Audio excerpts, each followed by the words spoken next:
মন্ত্রী সাহেব আজকে ইফতার পার্টিতে সবাইকে নিমন্ত্রণ জানিয়েছিলেন। আইজি সাহেব আছেন, ডিএম সাহেব আছেন, আইজি সাহেব, ডিআইজি সাহেব আছেন, এসপি সাহেব আছেন, আমার পাশে রায়গঞ্জ পৌরসভার চেয়ারম্যান আছেন, সভাধিপতি আছে, গৌতম পাল এমএলএ আছেন। করুন মোটামুটি চাঁদের হাট বলা যায় গোটা জেলার যারা ভিভিআইপি যারা আছেন তারা সবাই আজকে উপস্থিত আছে। আজকে আমরা সবাই মিলে একটাই দোয়া করেছি যে আল্লাহ তাআলা যারা রোজা করেছেন তাদের সবারই রোজা কবুল হোক।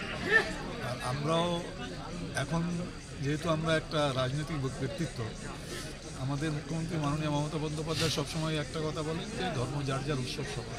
আজকে মোটামুটি এখানে উৎসবের মেজাজ ছিল।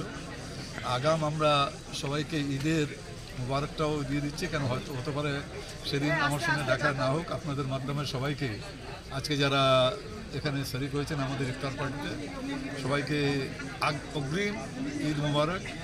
খুব ভালো প্রোগ্রাম করেছেন রব্বানী সাহেব, ওনাকে সত্যি আমি জেলা তৃণমূল কংগ্রেসের পক্ষ থেকে অনেক অনেক ধন্যবাদ জানাচ্ছি যে মোটামুটি আজকে একটা গেট টুগেদারের মতো হলো। সবাই আমরা ইফতার পার্টিতে আমরা সবাই অংশগ্রহণ করলাম, ডিএম সাহেব সবাই ওখানে উপস্থিত আছে।